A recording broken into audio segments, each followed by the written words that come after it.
and gentlemen, we now present George Edwards in Dr. Jekyll and Mr. Hyde.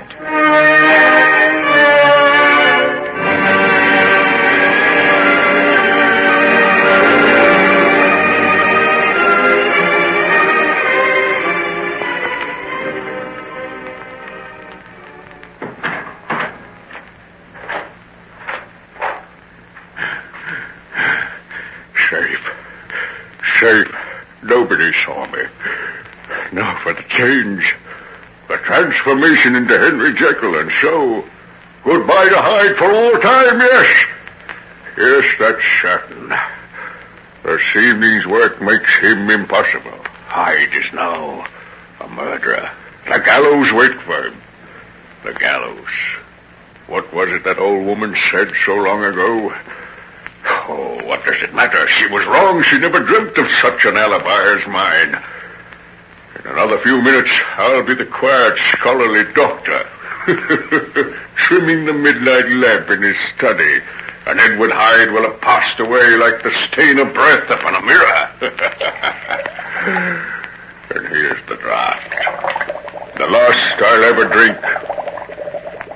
Look at your reflection in the mirror. Fill your eyes with the sight of the creature of your own conjuring. He served you well. What crimes, what horrible delights he's known, and now the supreme experience of murder. To kill, to crush, to grind beneath one's heel. Madness, ecstasy, the power to take away another's life. That's to be a god.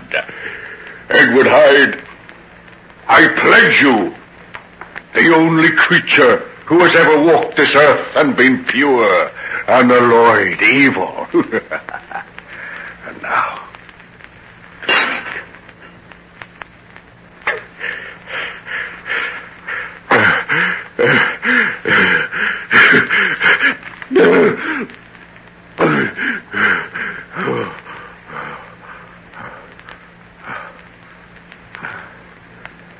oh God.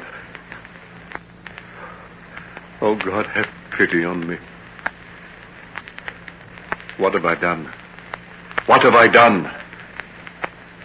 Don't let me remember. Don't let me remember. Let me forget the damned horrors of this night. Her father. Margaret's father. Oh, no, it's not possible. I could never have been guilty, no matter how much I might hate him. I'll go to his place. I'll find it isn't true. What's this? Why, it's blood. There's blood on my hands, on my clothes, my boots. Heaven pity me. It must be true.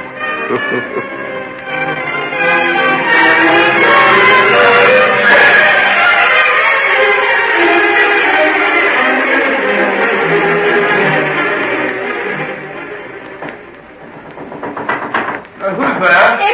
Hettie Wilson. Hettie? For goodness sake, you're what's the matter? Dr. Daniel, he's killed him. I saw it with my own eyes. I saw it. Come inside. Calm yourself. What are you talking about? The old man, Mr. Utterson. What? For pity's sake, what's this you're saying? He killed him. Beat him to death with his Stop stick. that crying and tell me properly.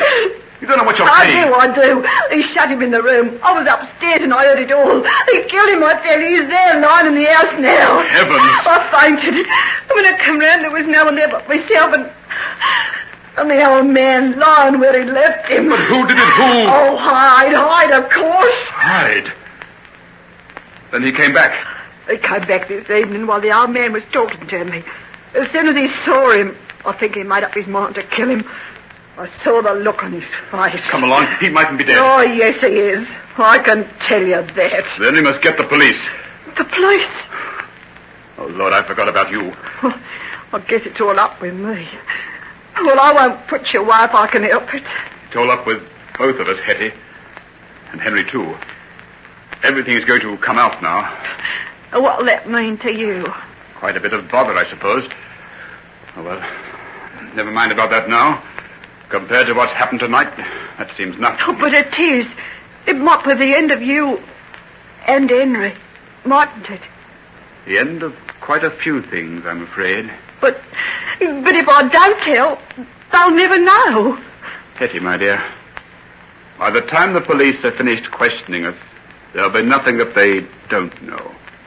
But suppose I'm not there for them to question. There's not a corner deep enough or dark enough in the whole of England for you to hide in. Oh, yes, there is. I know one. Then you'd better get into it right away. Because this murder will raise a hue and cry that'll ring from one end of the country to the other.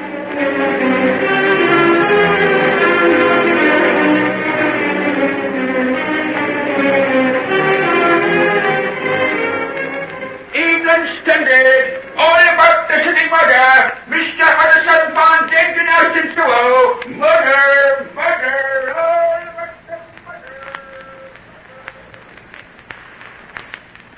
murder. Margaret, my dear. Oh, my poor darling, what can I do for you?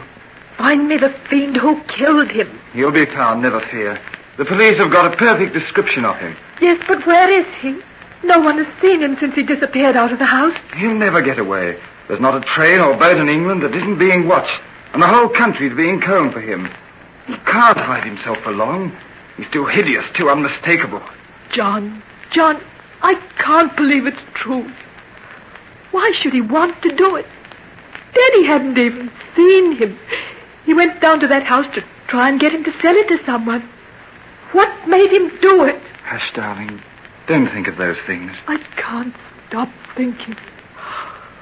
Oh, if only my brain would stop. You need a sedative. Haven't you had a doctor? Yes. Hugh Lanyon came along a while ago. He wrote me out a prescription. What about Henry? Hasn't he been? Why isn't he here with you now? Henry's ill. Very ill. He came along this morning, but he had to go away. Ill? What's the matter with him? I don't know, but he looked terrible. He just sat with his head in his hands and shook from head to foot. Was he so devoted to your father? No, not really. But there are things about Henry that make him different from other people. I never realized it so much as today. He looked just like death. Why should he look like death? It's your father who has been killed. Why isn't he with you? Doesn't he realize that you need him as never before? Please, John. I'm sorry, dear, but I just can't understand him. Forgive me if I've hurt you. You haven't. Then may I stay with you, or would you rather I went? I'd like you to stay. I can't bear to be alone. I keep seeing awful pictures and hearing sounds. Don't, darling. Here, let me sit beside you. Forget who I am. Just feel that I'm someone who loves you and wants to help, who'd do anything on earth to comfort you. And you do. I'm so glad of you, John. I never felt so terribly alone in all my life. You'll never be alone, not as long as I'm alive to be with you, darling. And Mother and Father are coming up to London tonight. They want you to come back to Devonshire with them and stay just as long as you like. Perhaps I will, John. I don't know what I'll do just yet. Everything's so confused. So terribly unreal. I can't believe that it's true that I'll never see him again. Oh, Daddy. My dearest Daddy. How can I go on without you?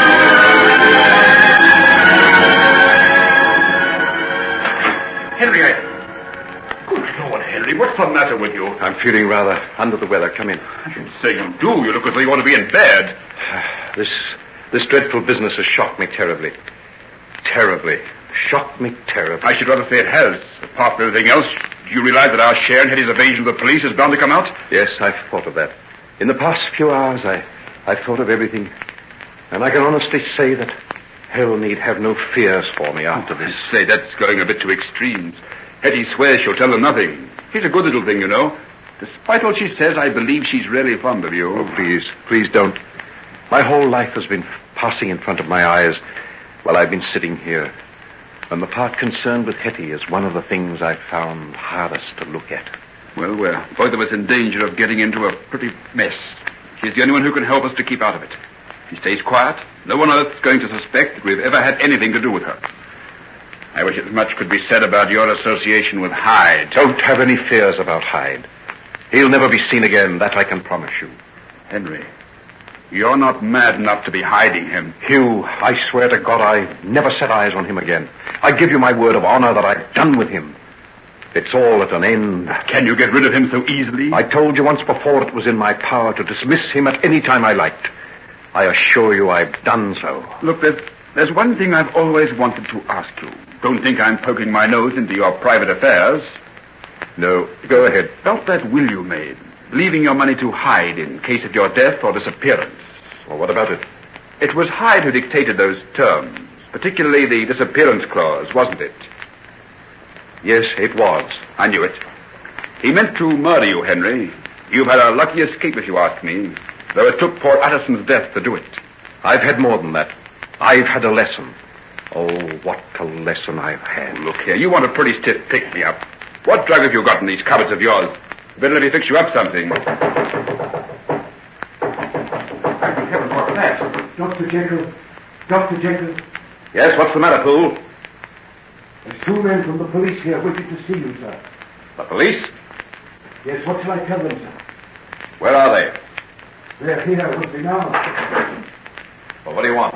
Well, we're sorry to trouble you, sir, but we were told Dr. Hugh Lanyon is here. That's right. I'm Dr. Lanyon. Well, we'd like you to come along with us, Doctor, and identify the body of a young woman. A young woman? Who is she? Name of Hettie Wilson, sir. She committed suicide about half an hour ago.